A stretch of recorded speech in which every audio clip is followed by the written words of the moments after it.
E. Couts.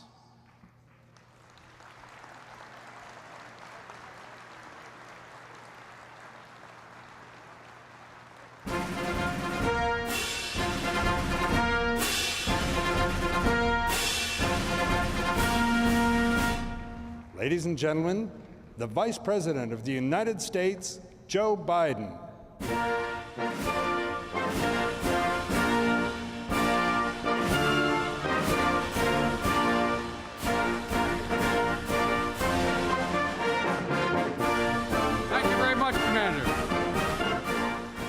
Thank you all.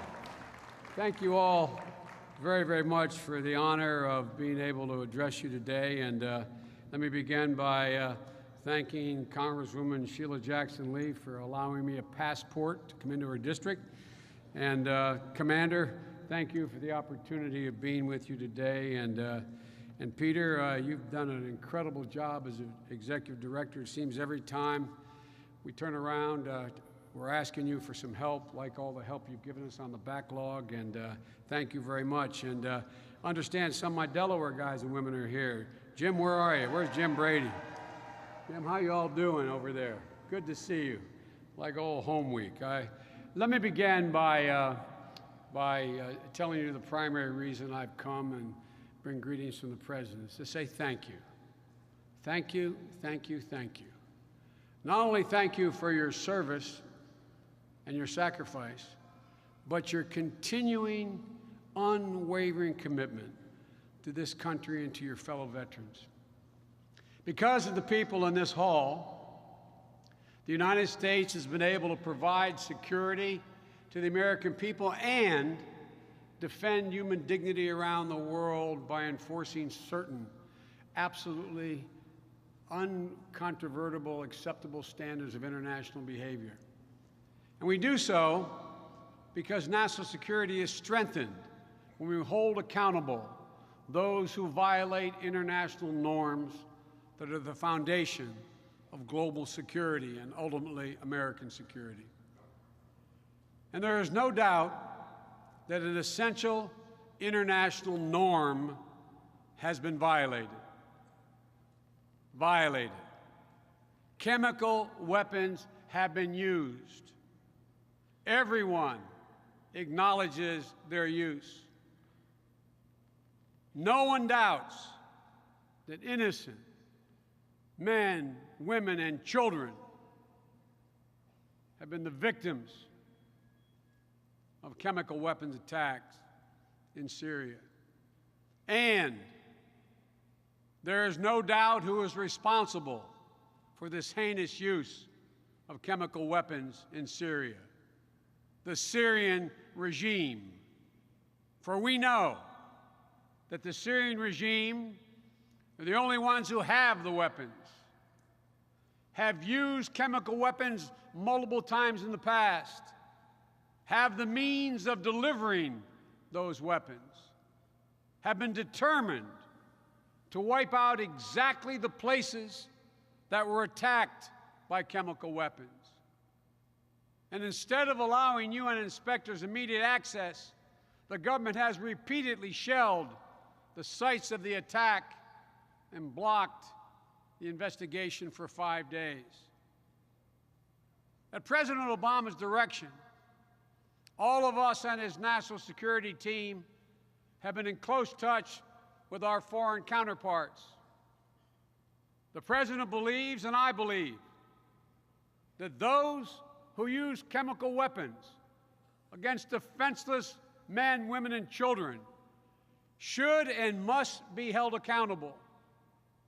No one knows better the depths of this country's commitment to universal principles than the American Legion, the very people we've asked in the past to defend those principles.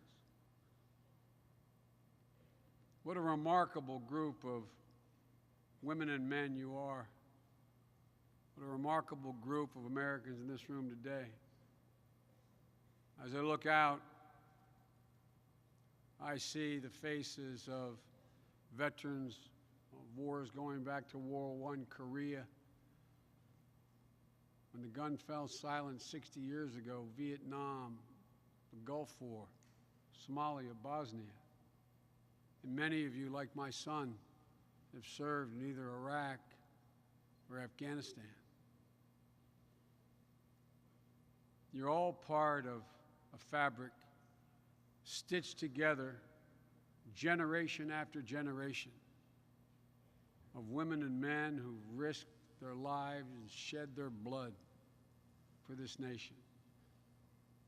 You are the very spine, the muscle, the sinew, the heart of this great nation. And yesterday, I had the honor of being with Staff Sergeant Ty M. Carter as he received the Medal of Honor for his courageous actions in Afghanistan.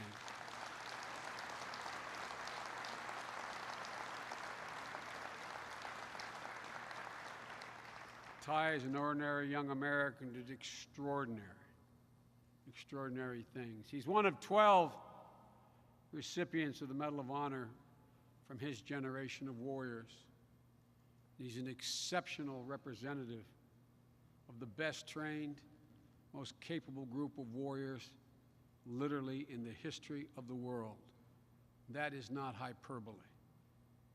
The sacrifices of his generation, the 9/11 generation, have been borne by few, but have been enormous. Since 9/11, 3.5 million young men and women from every state, region, religion, race, ethnicity have joined the United States military, knowing with virtual certainty that they would be deployed to fight in either Iraq or Afghanistan. And 1.7 million of these warriors have been deployed like many of you to the scorching sands of Iraq or the harsh terrain of Afghanistan. And many of them, like Staff Sergeant Ty Carter, were deployed more than once. As a matter of fact, unlike any other war, more than 1/3 of this 1.7 million troops have been deployed multiple times. In the over 20 trips I've made to Iraq and Afghanistan, I've met with literally hundreds of these brave warriors, and they all have one thing in common.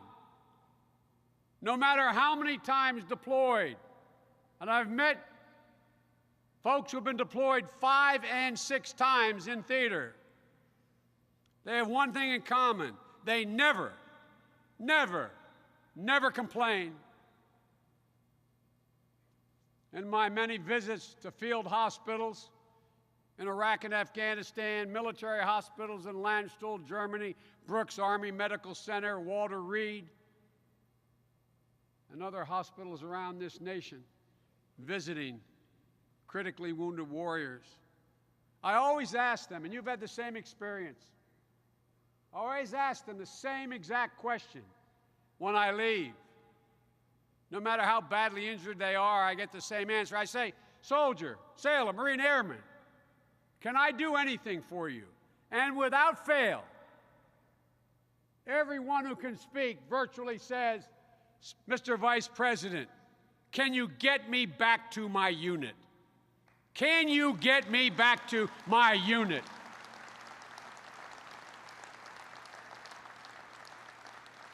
I've learned a lot, Mr. Vice President. I can't help.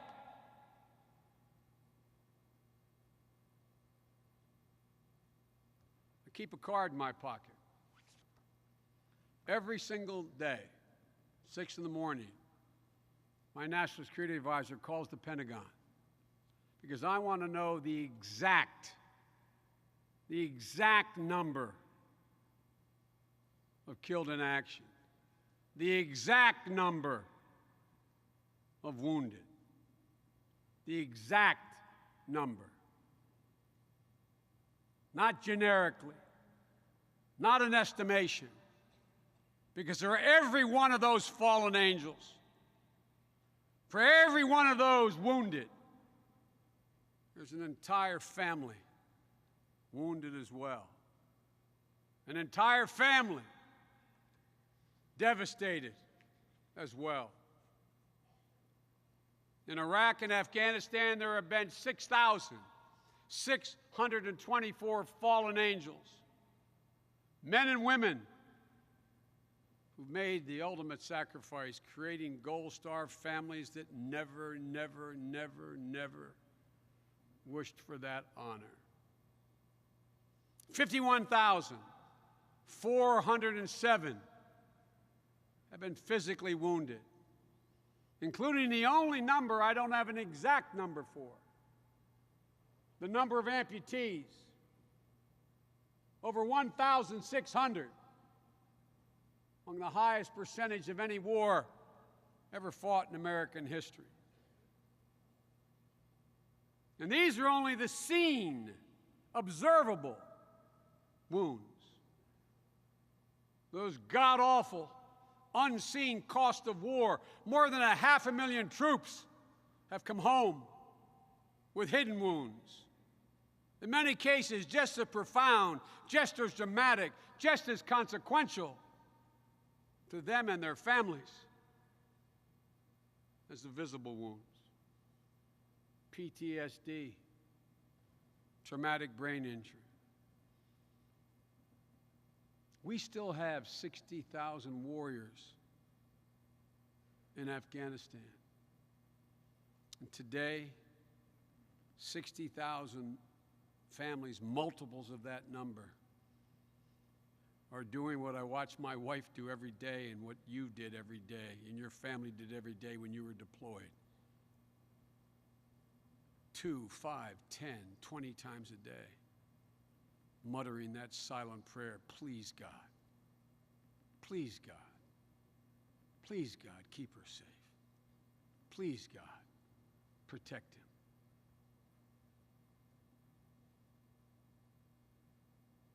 You know it. You've felt it. You've been there.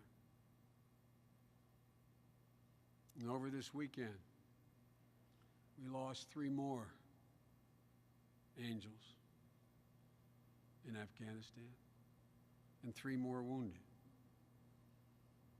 This war is not over. We cannot forget.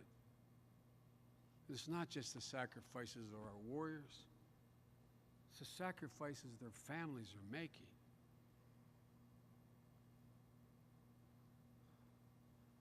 The missed weddings, funerals, birthdays, Christmases, Thanksgiving.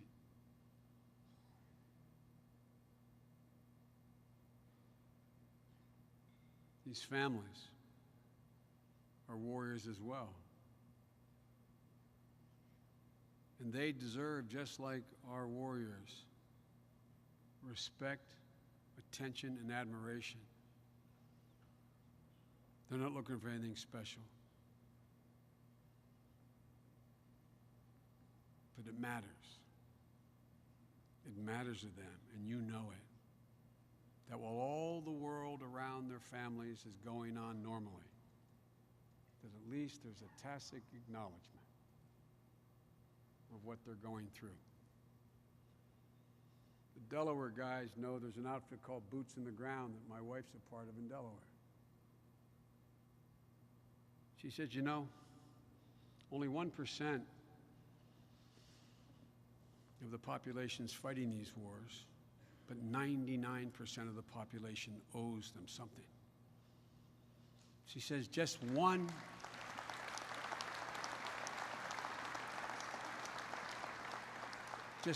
simple act of kindness. My daughter-in-law does not forget the day we had that snowstorm 2.5 years ago in Delaware. And she went out whether she could get her car out to go teach. And the driveway was shoveled. She saw a neighbor just walking away down the street. Didn't say a word. Just shoveled her driveway. Just one simple act of kindness. No one knows better than all of you assembled in this hall that the words written by the English poet John Milton are absolutely right. He wrote, "They also serve who only stand and wait."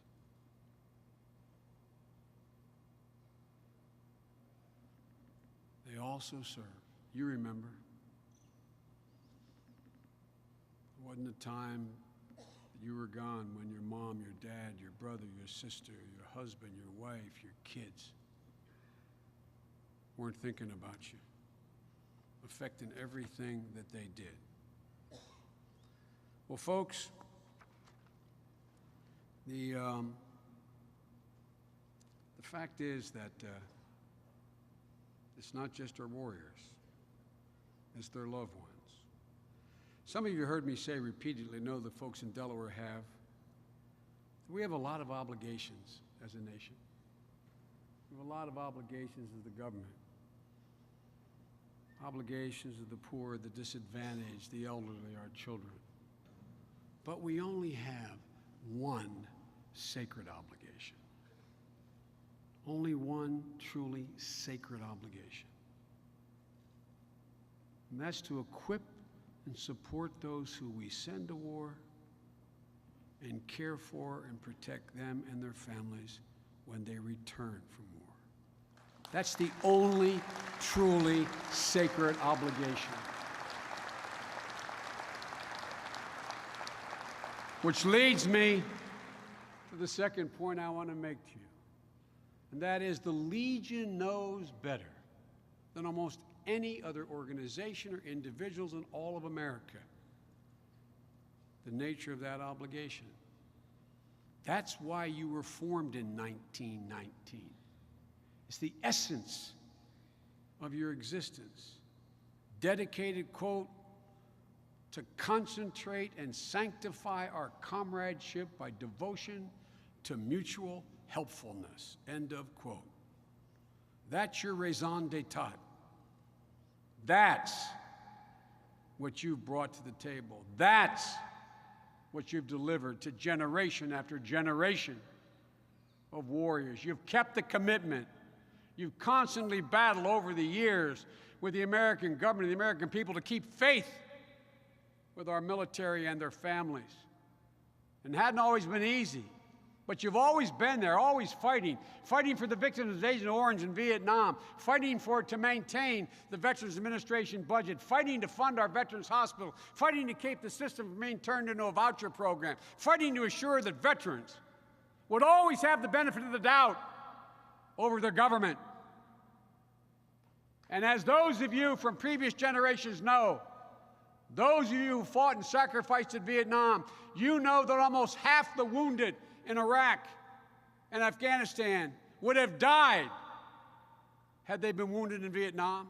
But because of advances in medicine, transportation, the golden hour,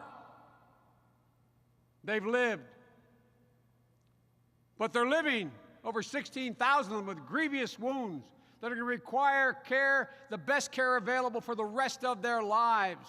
16,000 critically wounded with an average life expectancy of another 35 years. You say, Joe, why are you bringing that up? Well, guess what? Our work, our obligation, our commitment is just beginning. It has to last a long time with the same intensity.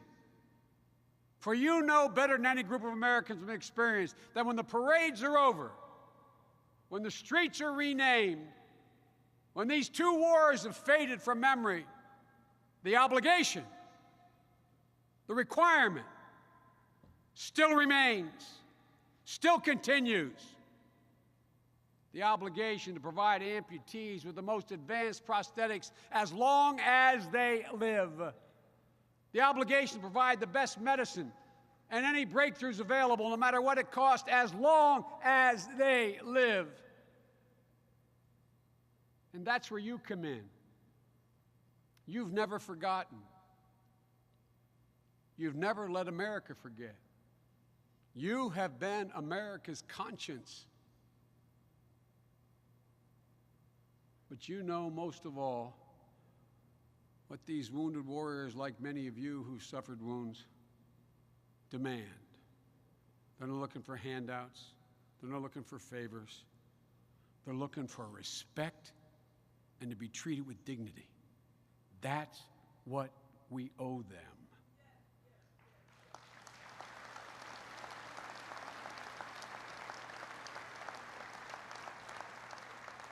And I'll not go into detail, but there's 1,000 little things where they're robbed of their dignity, where they're inadvertently treated with a lack of respect. That's why President Obama changed the law at our nation's airports, ending the demeaning process of intrusive screening of wounded warriors. They demand respect and to be treated with dignity. And by the way, I want to thank you for your resolution on the Disabilities Treaty. When it's presented, as I understand it may be to all of you out there, I sincerely hope you will pass it.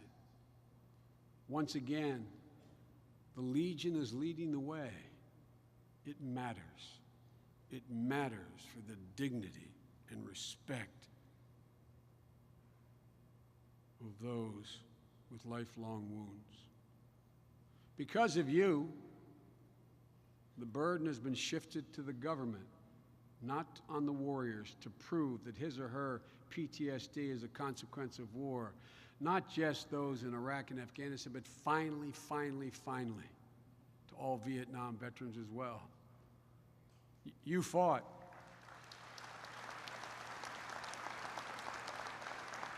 I served in Congress a long time, and you fought and I fought with you to protect veterans suffering from traumatic brain injury.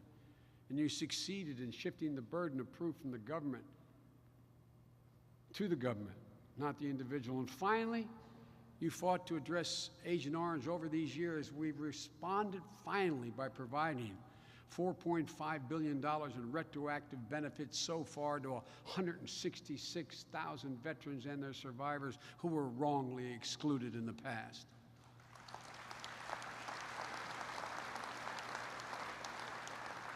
But it didn't happen by accident. It happened because of your loud, organized, and consistent voice. You helped break the silence.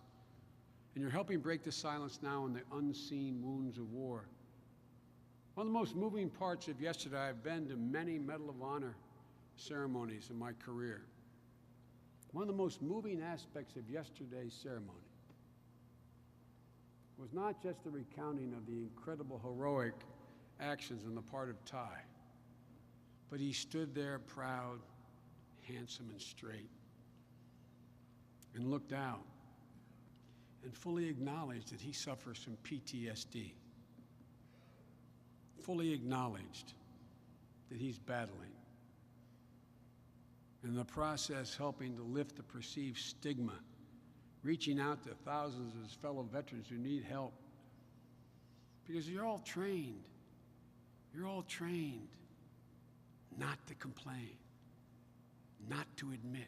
It's written into your DNA that you don't ask for help because you have bad dreams, because you have panic attacks, because you can't remember.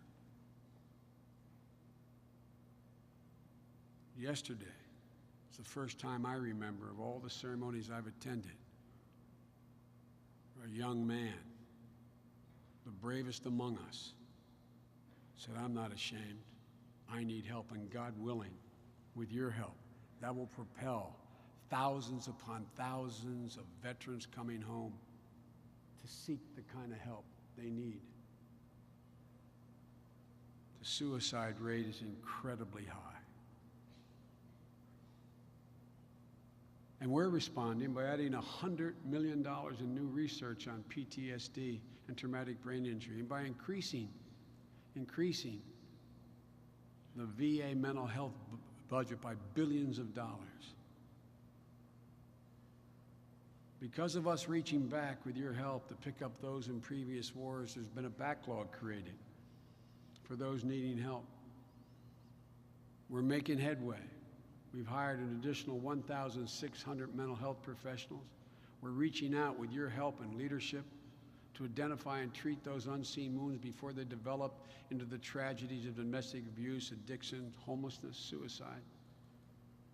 And again, You know it's not easy asking for help because all of you are warriors. You're told to suck it up. As I said, it's in your DNA. It's not in your DNA to say, hey, I need help. But they do need help. There's no shame in asking. Nothing but honor in saying this occurred as a result of my service to my country. And our military is stepping up that message, unlike it did in the Vietnam generation or even generations after that. After a year in Iraq, my son came home, and I thought my wife was going to go and climb the chain-link fence and the barbed wire at Fort Dix to see him, but they're not released, as you well know now, because they were there for 5 days being debriefed. Part of the debriefing now is to go to each one of these warriors and say, look, pal, you're having a problem. You're having bad dreams. You wake up with the sweats. You're reliving this. To convince them that there is no shame. There is no shame in seeking help, not only for themselves, but for their families. This is something that we've never done before, and your military is leading the way.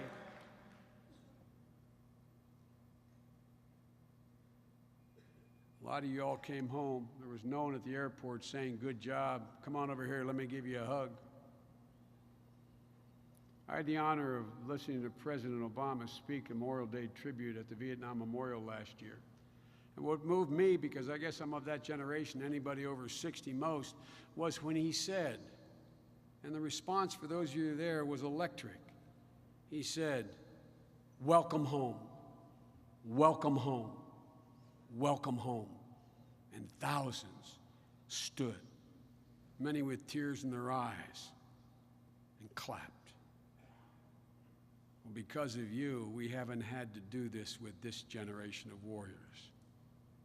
We're getting better at appreciating the warriors as they make the difficult adjustment to everyday life.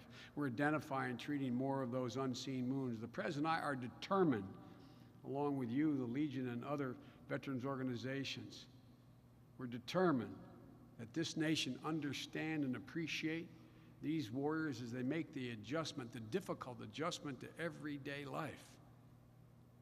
Everyday life. Even if they have not been wounded, even if they have not seen great carnage. The battle rattle is a lot different than being home. It takes time. I know you all know it better than anyone. But to meet our obligations to these troops, we have to do more. We have to finally modernize, which has never been done, the computerization of all military and health records, modernize our benefits system. We also have opened 66 new community-based outpatient clinics and a medical center in Las Vegas, the first major new VA hospital in 17 years. And with your help and other veteran service organizations, we're working overtime with the VA over the past 5 months. Because of your help, we've turned the corner and reduced the backlog by 20%. And Secretary Shinseki has said we will not leave this problem for the next secretary to solve. And he's a man of his word. And with your continued help, we'll eliminate this backlog by 2015 and make sure it never happens again. Never happens again. Folks, I hear some of my colleagues in the Congress saying now, I hear Biden, but that all costs money.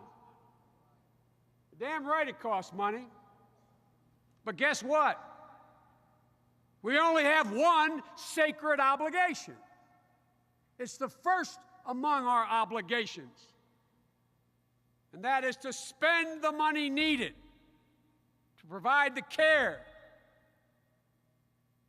That's why we've increased the VA budget by more than 40%. Now look,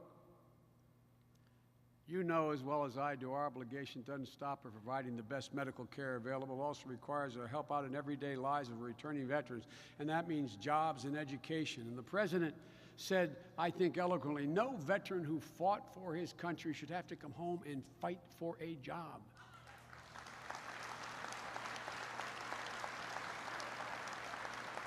Tomorrow, the Deputy Secretary of Labor will be here to go into much greater detail on these initiatives, but we fought this battle together before on behalf of veterans and those with disabilities, and I was proud to work with you nearly 40 years ago in the Vietnam-era Veterans Readjustment Assistance Act and the Rehabilitation Act to help ensure employment opportunities and equal rights for veterans and people with disabilities. And that's why today I'm proud to announce that we are strengthening the law by updating the rules to make sure employers are doing more to recruit, hire, promote qualified veterans, wounded warriors, and other people with disabilities. It's good for veterans, it's good for our contractors, it's good for our country. And we should not make any apology for veterans' preference. None. No apology. No apology needed.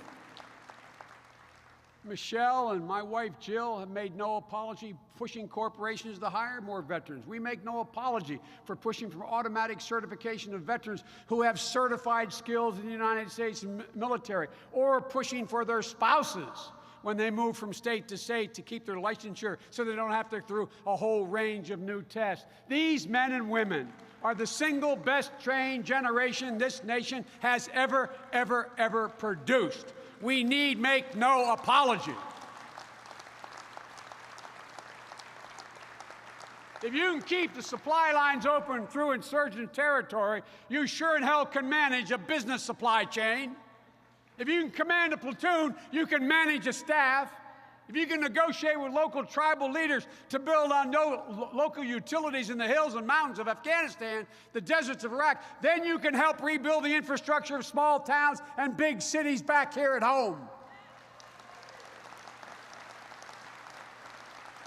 If you're held responsible for billions of dollars of sophisticated equipment, you can handle billions of dollars of responsibility in corporate America. But ladies and gentlemen, this generation of heroes deserves to be part of the bright American future. We're on the cusp in this country of nothing to do with your government, of phenomenal breakthroughs in science, technology, education. Within the next 5 years, it's probable we'll find cures for many cancers. We're going to find ourselves in a position, we're going to find new materials, lightweight materials, allowing us to travel at higher speeds and safer rates. We're going to find ourselves with breakthroughs that our generation has never, ever contemplated. And of all Americans, those who sacrifice the most are entitled to reap the benefits of these breakthroughs and be part of it. So, folks, as I said before, only 1% have fought these wars, but 99% of the rest of us owe them. Let me conclude by saying that my wife, Jill, based on the experience of 2 of our grandchildren, my son's, deployed son's children, who were then almost 5 and almost 7, and they lived with us a long part of the time. Watching their experience, she realized as she travels all across the country meeting with military families that it's hard to explain to kids sometimes what's happening. So she wrote, she's a professor, she wrote a children's book and dedicated the proceeds to scholarships for the children of the fallen. And she was encouraged to write it because, like all of you, every night you put the kids to bed, now your grandkids to bed, you say your prayers with them. And our tradition is, at the end of the prayers, we say with the kids, God bless Mommy, God bless Daddy, God bless the family, etc. And she finished and got up and started walking out of the kids' room. Little 5 years old said, Nana, you forgot. She said, forgot what, baby? She said, forgot. God bless our troops. God bless our troops. God bless all of you for what you do for them. And God willing, we will do right by them because of you. Thank you very much.